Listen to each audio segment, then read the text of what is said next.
how do we go into the 26th election knowing what happened in 22, knowing what the polling just said about the Republican primary? How do we get our party to agree on what kind of candidate we need to put up against the Democrats in Colorado? I think this poll just here, like without looking at any, just that question there, Trump versus a traditional Republican. And among a bunch of people that have Democrats and independents win it, they're a Trump-like candidate outperforms. And all of the issue sets were very MAGA forward issue sets, economy, illegal immigration, violent crime, and government corruption. Like that's literally what Trump basically ran on. The problem is that there's a major headwind in Colorado in that it went from a single-digit loss for Republicans in 2016 to a major double-digit loss in 2020, and it only swung back to the right 2 points. So it's still a D+11 general election environment. Hi everyone, Heidi here with the latest episode of Unleashed, and we are going to unleash a bunch of good information about Colorado and where it stands politically with my friend and head pollster of Rasmussen, Mark Mitchell. Mark, welcome to the show. Yeah, really great to be here. Like back to back, we just did a show last night. It was a really good time. That was great. Thanks for having me on. That went on a long time. That 2 hours went by quick, but it was a lot of fun. We covered a lot of ground. Yeah, once you get into the chat, it just, people keep asking questions and you have a fun time. I've gone down some pretty funny tangents. We were talking aliens one night and stuff like that. So it's the late night streams that are really fun. I loved introducing our dogs. That was fun. You have an adorable dog, a Jack Russell Terrier. Is he there? No, unfortunately not. Shoot. But maybe she'll come down later. She usually figures out when I'm on a show and curls up on my feet. So what's her name? Freya. Yes, I have Henry's right down here below. I can't move the camera, but Henry's my 100-pound white lab that hangs out with me every day. So that's a lot of dog. Let's talk about the dog-eat-dog world of politics in Colorado. Our Road to Red project had you do some pretty intensive polling of likely Republican primary voters in Colorado. And boy, was it all over the place. So first, let's talk about who actually identifies as a Republican primary voter in Colorado, because there were some surprising findings. Yeah, there's so much stuff changing too with the political realignment and with how much people hate Trump and the left organizes and how many people they were able to get to vote for Nikki Haley. Because let's remember, she took home over 30% of the Republican primary last time. And who knows how many Democrats that was. But when I just went out and took a sample and didn't sort or weight by party, 20% of the sample came back Democrat. And that's probably high. But we fixed it down to 10% in the weightings, and unaffiliateds are such a large portion too. We put them at 43% of this poll. So it's like, here we are with a survey of Colorado likely primary voters. Hold on. I'm looking at the general one. Let me pull up the primary. And it is, right here. Sorry about that. There's only 55% of the sample was Republican in the Republican primary. And so a lot of them, they act Republican. A lot of these independents are conservative leaning. They support Trump generally, but there you have it. 10% are Democrats, 35% independents, we think, and it could be even more than that if the trend continues. Yeah, Mark, this is an oddity in Colorado. I'm not sure that any other states do this, but in 2016, our voters passed a ballot initiative to actually let unaffiliated voters vote in our primaries, in the Republican and Democrat primaries. So our unaffiliated voters get two ballots. They get a Republican and a Democrat ballot, and they have to choose one. They can't turn in both. They have to choose one. It doesn't matter which one. And so there's lots of theories about Democrats signing up as unaffiliated so they can vote in our Republican primary, kind of mess with things. I didn't really think that happened a lot, but maybe it does based on this polling. But then we also have most of our voters in Colorado, the majority of voters are unaffiliated, but they typically vote the same way over the last few cycles. Like I'd say about 60% of unaffiliateds vote Democrat and 40% vote Republican. So if you separate the voters into the two camps, like you take the unaffiliated and you assume that we're 60-40 and you push those voters into the parties, then we've got about a 500,000 voter gap to win statewide in Colorado again. And so think about that and talk to us about how what you learned in this poll applies to how we approach the mysterious unaffiliated voters in Colorado. Well, I mean, that's the thing. It's really hard to get inside these people's head with a poll. Some of them are doing it like they definitely are Trump supporting independents here. In the primary voters, we have a breakdown of what their 2024 vote was. And again, keeping in mind these are Republican primary voters. The independents went 53% Trump, 31% Harris. So compare that to completely the other way around, 20 points the other direction. These are, they're probably Republican supporters that hate Trump. They're probably Trump supporters that hate Republicans. It's probably a mix of both. But they are more conservative than the state at large. The Democrats who say they're voting in the Republican primary, not as much. They went Harris 73% to 24%. I'm not sure what it is at a state level. It's probably way, way, way, way higher than that, though. Yeah, why would they vote in our primary? Like, do you think it's nefarious, or do you know enough about how it works here to have an opinion on that? Yeah, they say 87 to 10 was when we just took people who, weighted to the general. 87 to 10, and it was in the primary. It was where's the number again? 73 to 24.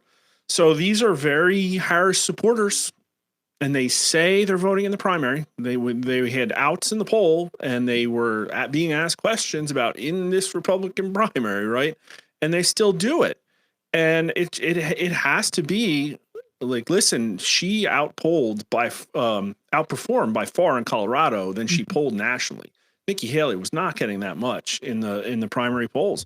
So it has to be, it's like they don't care what happens in the Democrat primary. And maybe they're going to switch, or maybe they've just decided that this is the one they're going to vote in. And it's happening. Now, the problem is that I have a hard time when I take a poll controlling for that, because maybe those people are more likely to answer polls because they got a piece in their mind and they just want to tell somebody. It's a very hard thing to like try and weight that to actually represent how many they are. But again, also this is changing, right? Because we looked at the turnout in 2020 primary versus 2024, and it was a difference of like, it was hundreds of thousands of more people that voted in the Republican primary. It was a massive in Colorado. Increase. Yeah. That's bizarre. They were doing it.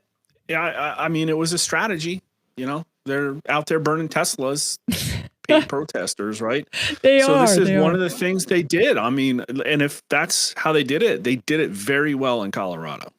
So several 100,000 more people voted in the Republican primary than in 2024 than in 2020. In 2020, it was just Biden, right? So maybe there wasn't a choice. So they wanted to vote in the primary to vote for Nikki Haley against Trump. Is that possible? Interesting. Let me try and pull. Or I'm sorry, that would have been in 24. Primary.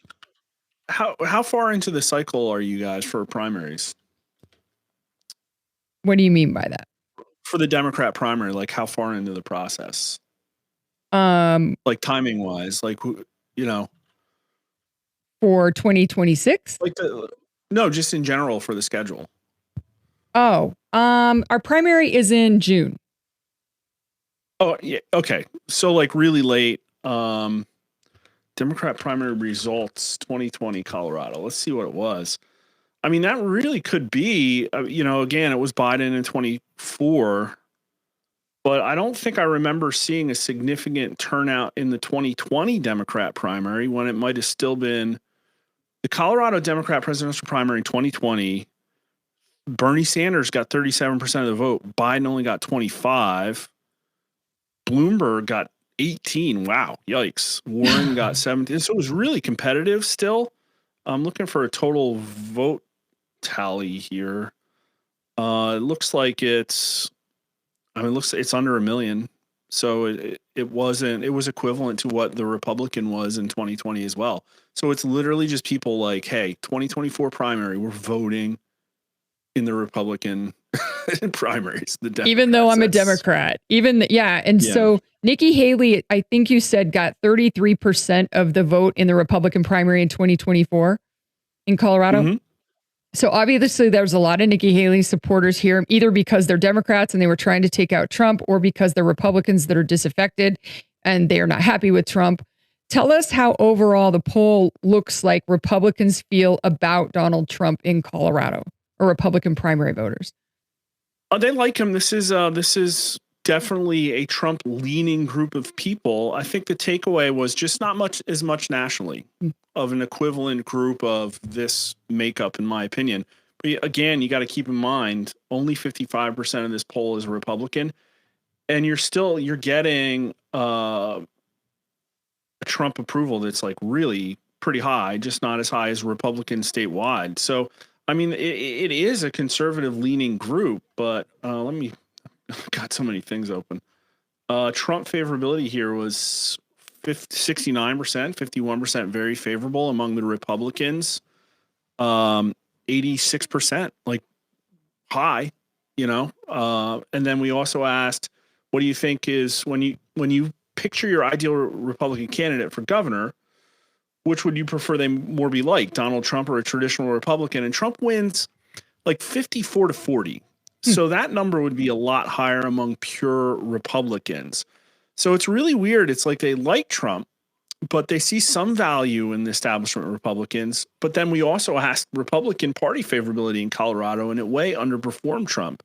Only 23% very favorable to Trump's 51%. And 62% overall favorable, and the Republicans 75, like 10 points less than Trump favorability.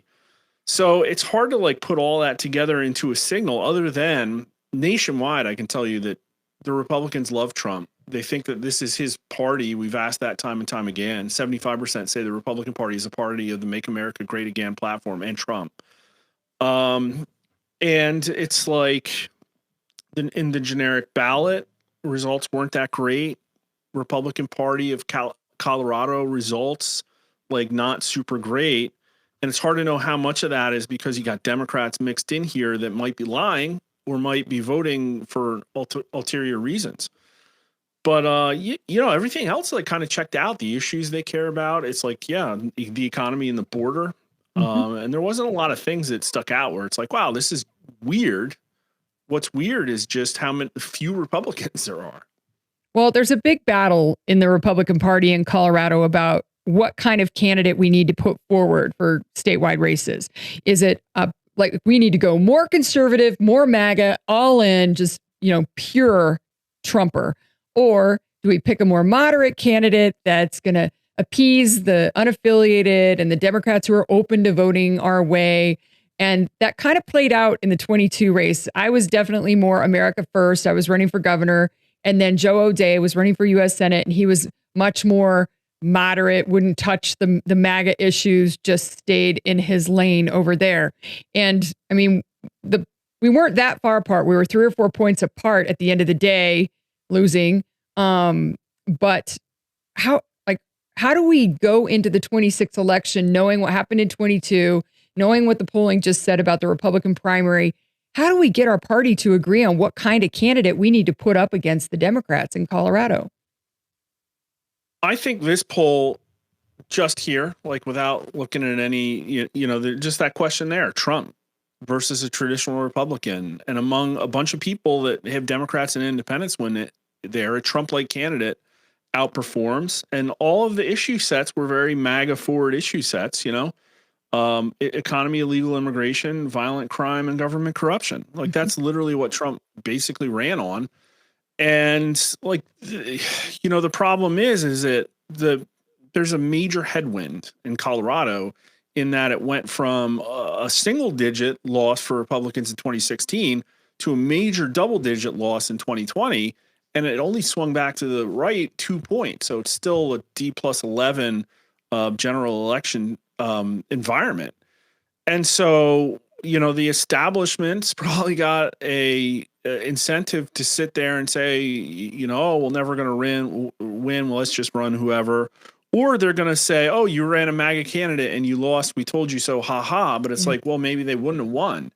What I can say from polling in other states is that, in situations in a primary where it's like there's a lot of people and, I've seen MAGA influencer exposure, like outspokenness, put somebody higher than other people from a name recognition standpoint, but not much.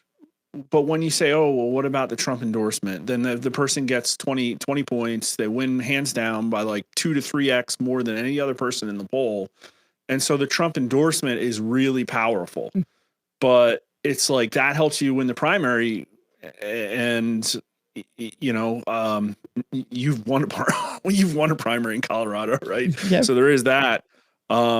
But at the end of the day, I don't know how many people it moves in the general, because in Colorado it wasn't that much. New York, New Jersey moved 10 to 12 points to the right. Colorado was like 2 or 3 points. Just totally different state. I know, and I don't understand what the deal is with Colorado and Trump. Like, is it because they're so progressive, like they're Bernie Sanders and AOC people here, and that's who the Democrats are versus other states. But out of all the states in the country, for Colorado not to move much at all to the right, like I just haven't figured that out. Like, what is their frustration with Trump? Well, when we talked on air on my show, I think we got most of the salient theories, and I don't know which one is correct. But somebody jokingly said, well, maybe everybody's just high as a kite. Like that could be one of them, right? It's like, yes, maybe it's the recreational drugs. But I think it's like, okay, that joke aside, there has been significant migration, and it would be interesting to do deeper work to study like who came in and who went out. And I think Colorado's been attracting a certain kind of person for 10 years. And then you also brought up a couple of times how important media consumption and how ubiquitous the left-wing narrative is. And to me, that's like it was an outlier, because I'm not used to in New Jersey, really the local anybody caring about or listening to or whatever. And so maybe there's some unique news media consumption aspects. And then I don't know, this is one thing that we haven't talked about as well, but like pretty big college towns, that could have something to do with it as well. But it's definitely some major demographic thing, because most of the states, almost all of them that didn't move to the right, were already deep red. Well, and one thing about our state, Mark, it's one of the most highly educated states in the country. And I know that's on a spectrum, usually the more educated the state is, the more anti-Trump they are, right? Well, I would say that nationally in every single poll, there is an education signal where almost entirely in every single poll, Trump would win in the fall among graduate degree and higher, right? Basically. And sometimes with college educated, but then he wins with everybody else. He'd like lose amongst the most educated and win with everybody else. And it wasn't as strong of a signal as like, oh, do you approve or disapprove of Biden? And not as strong as like political ideology, but I mean, it was still there. If you were to stack rank like the non-political drivers of a Trump versus Harris or Biden signal, from the top down, it's like, okay, well, there's Biden approval, then there's ideology, then there's probably religion, even before party, if you look at it like atheist versus non-atheist. Then there's party. Then I would say income, then education. And so it's up there. And like race was dropping over the last 10 or 12 years. That doesn't matter as much in Colorado. And so again, like, is it that you guys have a like per capita higher population of college adjacent individuals? Indoctrinated individuals. Yeah. I mean, the pro regime, trust the government mentality is white, upper income, higher educated. Like that's who was most in the tank for Biden. And if you guys are creating those people, then, luxury beliefs. So, Mark, it sounds like if we were going to summarize what's going on in our, at least in the Republican primary voters, they are about, it sounds like about a third like Nikki Haley never Trumpers and about 2/3 like Trump supporting Republicans. Does that sound right? Yeah, but I don't necessarily know if we're like exactly weighted for the same amount that Nikki Haley turned out, because that's kind of like a one-time thing. If I ran this with Trump and Nikki Haley, she wouldn't do as well in this poll set. Um, that's just because we put the Democrat number down to 10%, right? Mm-hmm. I think that like my takeaway looking at this is a MAGA candidate wins. A MAGA candidate going for a primary for a state race that has like name recognition is going to win. You throw a Trump endorsement on top of that, it's like a slam dunk. But then there's the general. Yes. Then there's the general. Boy, was that fun. So all the things like I was in a pretty brutal primary with Greg Lopez, who was tagged as more conservative than me, farther right than me. And the Democrats put $3 million into helping him because they wanted to run against him. And so we get through the primary and all of a sudden they pulled me farther right to compete with him, to try and beat him in the primary. And it worked beautifully for them. Then they had these ads that I was, all in for Trump and MAGA, which I am America first and I am MAGA. But I wasn't necessarily running on that single platform. And then, of course, the abortion issue came out, right? Roe versus Wade was right before that. And then the election denial, January 6th, all that stuff kind of wrapped up. And they used all of those questions that our primary voters were so intently interested in our opinions on to just hammer me in the general election. And same with Joe O'Dea. Yeah. So how does a candidate navigate that? Do you have any suggestions or advice? I mean, I think it's the political environment everybody's dealing with, in that they've had a pretty ubiquitous ability to define what the right is up until very recently, right? Mm-hmm. And so if Trump says something, then they can say, oh, well, look at the MAGA candidate. He must believe what Trump believes. And then they have complete control over mainstream mouthpieces, and a lot of people listen to him for a very long time. And then on top of that, it's like, okay, now when you're running, they're going to airdrop $50 million in and run ads, and you can't get the messaging out. Like that's the problem. And I think that's changing in many ways. I don't think Trump would have won if it hadn't changed. I think mainstream media has really lost its reach and undermined. I think this is like the boy who cried wolf. They pushed too far, and it literally like snapped on November 5th. I almost palpably feel how different the media environment was pre-election day and post-election day.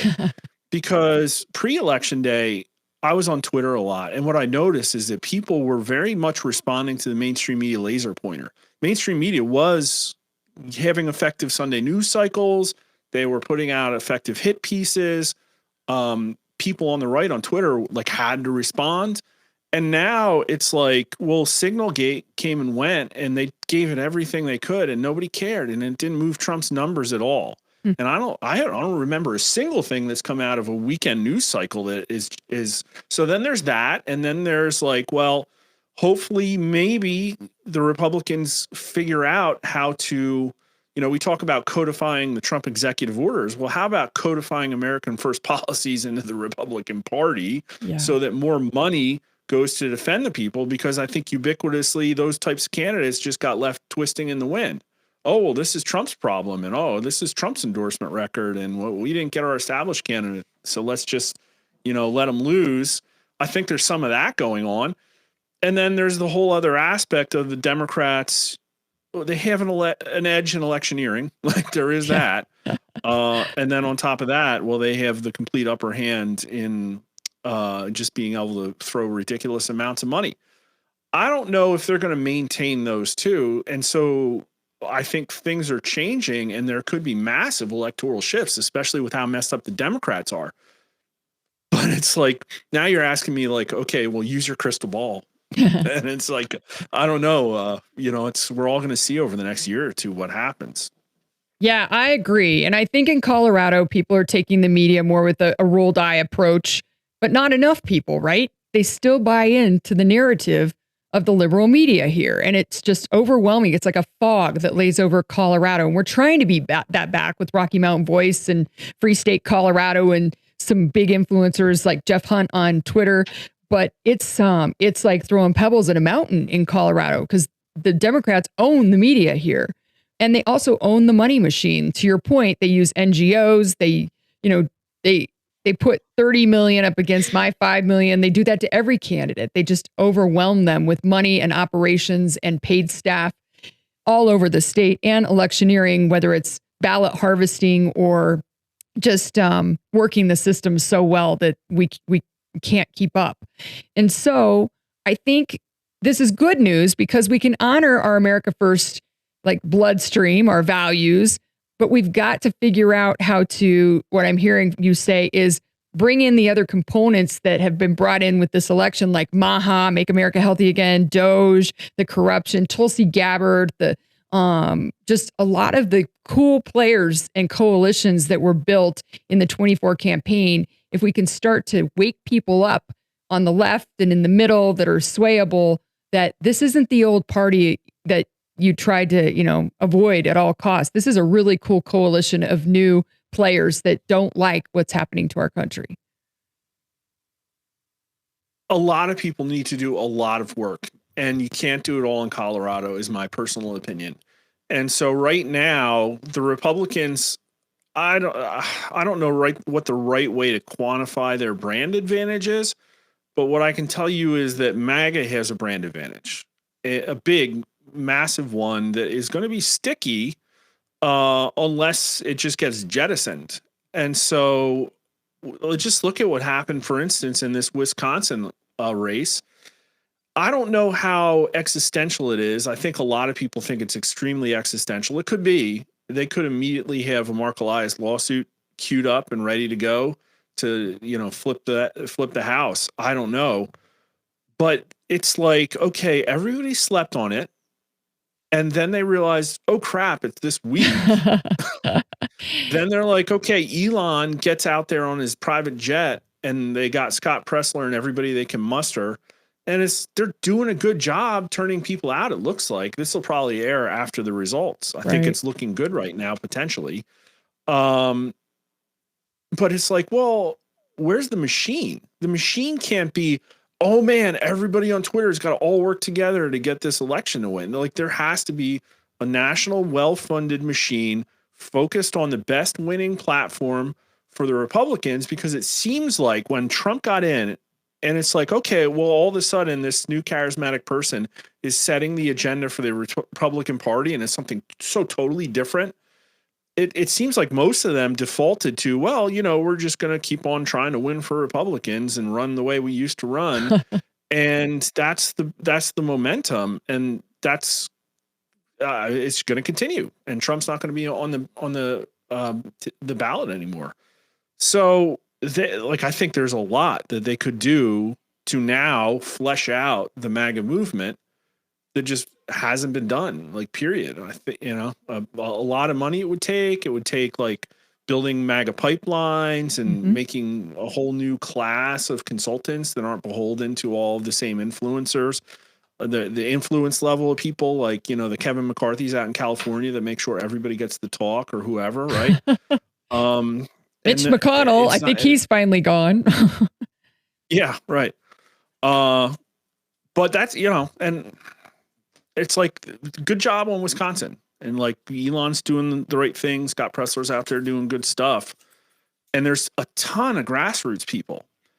And it's like, well, everybody that's involved with these grassroots organizations that I talk to, they're like, well, the party's establishment and we're hearing nothing from the top down. Right. That's what I hear time and time again. Yeah, I agree with that. Like in my race, the RNC, the RGA, nobody came to help. And granted, it was Colorado, but you didn't even have to put money in. You could have just done some PR, got us candidates on the national news a little bit, talking about the issues that were happening in Colorado, because the gang problem, the fentanyl problem, the crime problem, all these things that are like happening in the bluest of blue states were happening here, and we could talk about it. And I'm really sad that Colorado doesn't have more attention on it, because it is the poster child for the progressive movement, and we can use it as a case study for why we don't want to vote this way. And I know you're in New Jersey, right, Mark? That's where you live? Yeah. So tell me what's going on in New Jersey, because you guys are shifting dramatically. How are you doing that? We're almost on the swing state list next to Arizona. Wow. Like, it's that crazy. What was the Arizona final margin? I think New Jersey is less than a point outside that. I haven't checked since all the voting count stopped, but I think Trump -6 in New Jersey, which was an incredible. Let's look at let me not speak without looking at it. But like, we benefited from having a really horrible governor that a lot of people hated. And one of the things is that, like, New Jersey's got, I think the non-city portions of New Jersey are less sparsely populated than the vast majority of what we looked at in the Colorado rural areas. And I think a lot of those people were just sleeping because the Democrats have had such an upper hand for so long. And then Murphy came out and he was like, they did all the lockdown stuff with the schools, and then people got mad that businesses were getting shut down. A lot of business owners like the Attila's Gym got a lot of attention. And then Murphy just up there giving those press releases every day, like, it pissed a lot of people off. And I think that's like really one of the reasons that started it. And then look at that. Well, because of all that anger, Chitterelli got real close. Yeah. And then I think it woke people up. And they're like, well, we have a real shot in this election. And there you go. Interesting. So we talked a little bit about this last night, that if a spark can really make a difference. Like, if something happens to spark the movement, or to get, someone highlighted as a leader of the movement, all of a sudden it can shift things pretty quickly. Is that your take? Yeah, 100%. It can, right? But it's impossible to predict those things. I did polling before the election in New Jersey, and it like blew my mind. I had no idea, just from like driving around. Because I'll tell you, in 2020, guess what? There were Trump truck brigades here as well, right? 2024, the same amount, but then look at the turnout. Yeah, New Jersey was Trump -6. Wow. And it was like 16 points. It was like almost a 10-point shift. And I think Arizona over 4 was years? 5 and change. Yeah. Wow. And Yep. so, it logistically or tactically, is there anything that happened? Like, do you have a great Republican Party that's super well organized there? Do you have big donors that finally kicked it in? Did you have just a great candidate? Like, what do you think? I think it was just Trump coattails. I think it was just the Trump movement, and resonated with people here.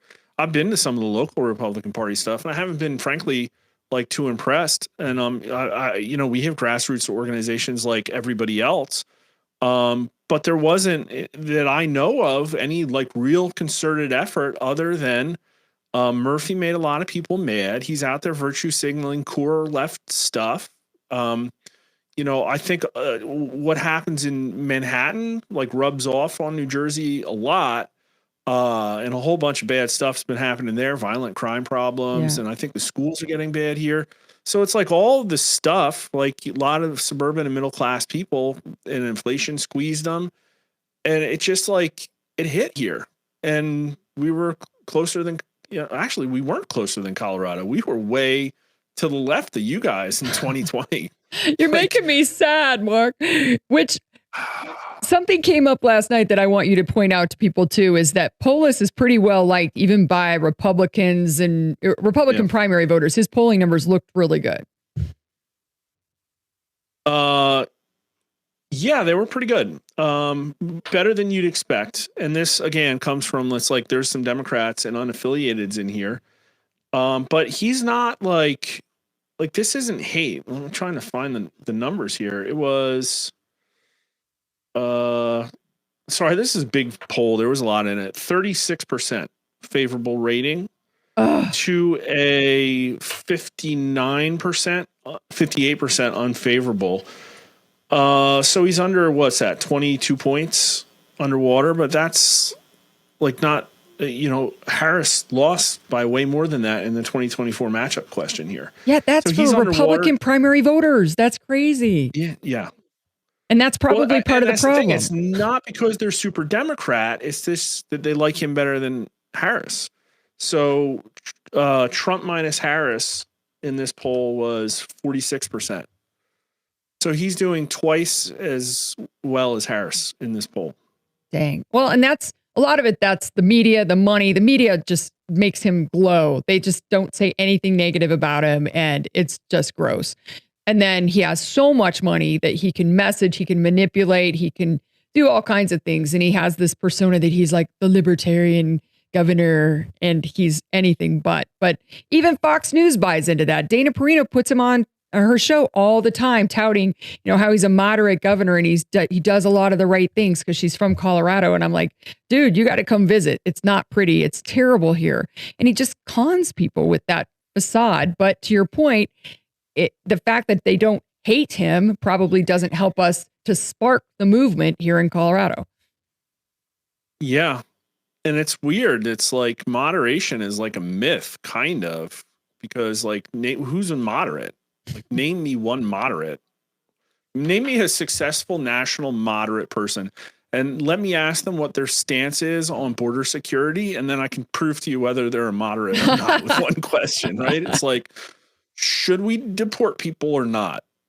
That's a great approach for Pollster. How do you be moderate on that? Like, I mean, Colorado is a sanctuary state. We have Tren de Aragua. He said it was in a figment of our imagination. Crime rates are going through the roof. He's probably going to let a bill go through in the next few days that is going to significantly limit our Second Amendment rights here. And so there's nothing moderate about what he does, but the media won't call him out, and he's just a slippery fellow. But regardless, I want to end our conversation by talking about how people in Colorado that are Republican primary voters feel about election integrity. I think we asked a couple questions about that. And we have a Secretary of State who is, in my view, very corrupt and leaked 600 BIOS passwords. We have Tina Peters, who's in jail for doing, something that we all see as trying to protect the movement, or most of us see it that way. Jenna Griswold certainly doesn't and wanted to make an example out of her, but then wasn't held accountable for her leaks. So what's your take on election integrity in Colorado if you have those questions in front of you? Surprisingly, it's not as bad as nationwide. And it's still not great because you would like to see 100% trust in elections.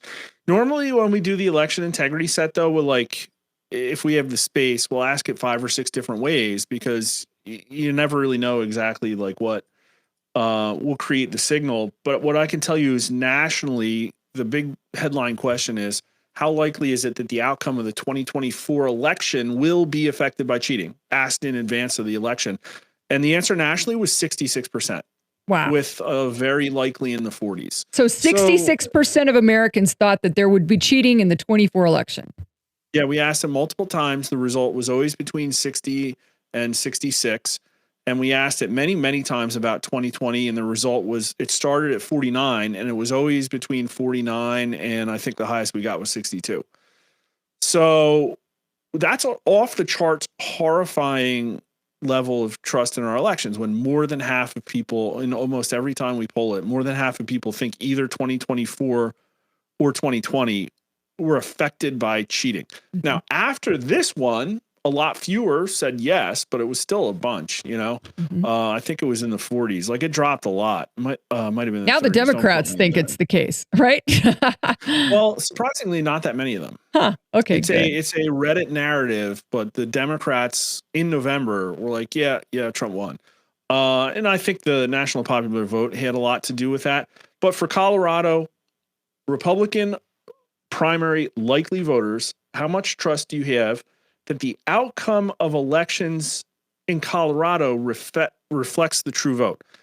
Now, this is apples to oranges because affected by cheating is a lower bar than what we asked here. Okay. This is like literally no, the Democrat should have won, the Republican, or vice versa, right? And so 29% say a lot of trust, which is low, but 31% say some.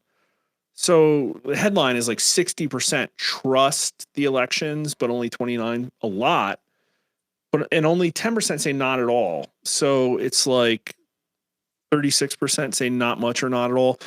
Like, it's horrifying, but it's not as horrifying as some of the national numbers we saw. And Republicans, even 55% of them say some trust or a lot of trust. Wow.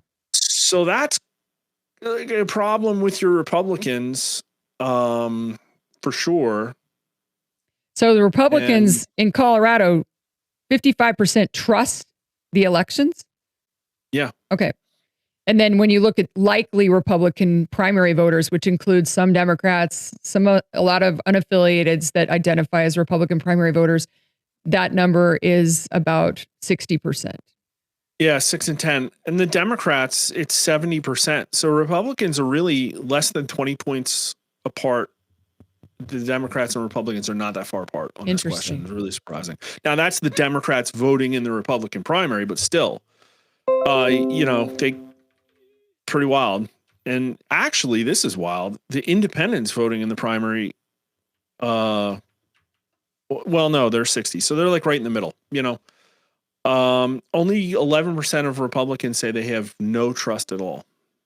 That's shocking to me because I hear so much about that out there on the ground in the grassroots. But that's the 11% that's really involved, really engaged, paying a lot of attention to what's going on. Yeah. Yeah, these Republicans are like out of touch, I guess. It's like, it's good to have the grassroots movement, but that's a really low number, 11%. So, Mark, let's end by talking about the questions that you want to ask or that you want to know about Colorado when we look at the general election and kind of put aside the primary. What kind of questions do you want to know from a polling perspective about Colorado and what's going on to help us move forward as Republicans? I think the idea would like a horizontal salvo of main things that Trump's working on to show that all of these things have massive bipartisan support, and just to compare nationwide, because there's a very big list of nationwide things. Mm-hmm. And hopefully that could be used to like galvanize support on the Republican side, to the extent to which people would want to run from those issues. But it's like Trump is running on accountability for government, ran on and is, executing accountability for government, waste, fraud, and abuse, fiscal responsibility, a massive deportation plan, and walking back illegal immigration. Like, I think a very valid question is like about the sanctuary state stuff. Yeah.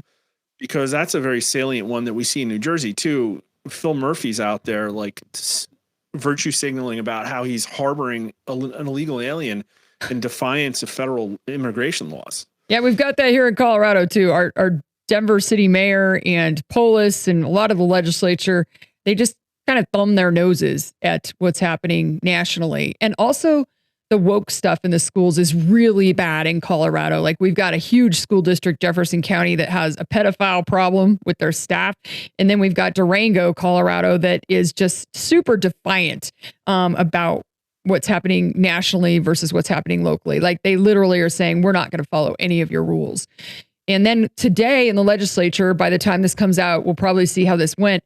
They're literally trying to make it, I don't know if it's illegal or like you can file a complaint, but you're not allowed to call someone the wrong pronoun as a business owner. And if you don't appreciate your child's preference for a different gender, then you can, like, bad things can happen. It's crazy. So there's a lot of stuff going on here in Colorado that I think is going to make a lot of people mad that are Democrats, that are unaffiliated, but we've got to figure out how to reach them, how to talk to them, and how to get them to vote differently at the end of the day. Yeah, those are like all key issues, but part of the problem is that you poll on these things and people are like, oh yeah, I hate that. But they don't necessarily vote that way. Got it. And so when people went to the election this time around, it was like, I hate clown world. I don't like what my government did. They invaded the country, and that's an economic signal. They ruined my life, and they voted because of their pocketbooks and safety. And it's like, yeah, I don't like the woke stuff, but at the end of the day, like it doesn't necessarily change minds on the Democrat side, because like, I'll send you a poll that we did after this, but we polled on all the parental rights stuff in California. And it's like, you know, obviously most even Democrats don't really support this stuff. Like we said, by what age is it appropriate for a child to be taught they can choose their own gender? And only 15% of Democrats in California say under 8. Wow. So, but they're not willing to vote differently because of that. Exactly. What about the Second Amendment? Because our Second Amendment rights are getting trampled here in Colorado. Is that an all vote differently issue if you're a Democrat or unaffiliated who typically votes Democrat? No, I really don't think so. Just because look at New Jersey. They've been trampling on gun rights in New Jersey for a while too. And that's, I don't think, maybe that's what finally did it this time. But I mean, it's like, there's a lot of gun owners here, but yet ubiquitously is a Democrat state by a lot for a very long time. So it sounds like as we go into the midterms, it would probably be a good idea for our candidates to focus on the things that people will vote differently on, not just that they're upset about, likely our sanctuary state status, what's happening with crime, and our economy in Colorado, and the money that's being spent on illegal immigrants, homelessness, et cetera, and not being spent on making it a better life for people that live here, that are citizens. Well, I would love to figure out the right set of questions, but I think like a winning message is, hey, this is a new Republican Party. We're serious about changing people's lives. It's all about fiscal responsibility, cleaning up the government, rebalancing the economy to make sure that there can be a middle class, right? And then like, let's all form ranks on that and as a unified party within the state. And that's probably the best foot you can put forward. And we'll see, you know, how Trump does on the economy and whether that's going to be a rising tide that lifts all boats. It might get a little hectic or chaotic, but what I can tell you is that, you know, the stock market's been up and down and there's been a whole lot of talk about tariffs. But we just asked about how do you rate Trump on the economy? And we got a 48%, sorry, excellent plus good. Wow. With a 30% excellent, which is 5 points higher than Biden was rated on any issue at any time in his entire presidency. Oh my gosh. Yeah. That's cool. Well, so people still like what they're seeing. All right, Mark. Well, thank you so much. This has been incredible conversation about Colorado and where we're at, where we're heading, and how to do better. And we're going to keep the conversation going. We're going to keep working with you on figuring this out and asking the right questions. And I look forward to continuing the conversation at a later time. Oh yeah, it's really great. And I love it too, because it really challenges me intellectually. This is one of the biggest quandaries, right? Like how to unpack this very particular issue in Colorado. So thanks so much. And I love being able to do this poll and coming on and talking to you about it. Mark, how can people get in touch with you? I love your Twitter feed. Tell them how to get there too. Yeah, I'm usually a smart ass. I know, that's why I like it. Honest Pollster on Twitter, and also our main account's Rasmussen _poll. And we do, we've been doing 9 p.m. Easterns 3 nights a week, Monday, Wednesday, Friday, talking about politics from the lens of public opinion. And that's, is Rumble the best place to go for your live show? Really YouTube. I know people don't like that, but YouTube's actually been our biggest partner in spreading election and medical misinformation. Thank you, YouTube. You know, the algorithm works. That's interesting. So, all right, great. Well, we'll put the links to your show and to your Twitter feed. And boy, you guys got to follow Mark. He's awesome. He's got great information and always sharing incredible stuff and some funny stuff too. So thanks, Mark. I hope you have a great night and we will see you soon.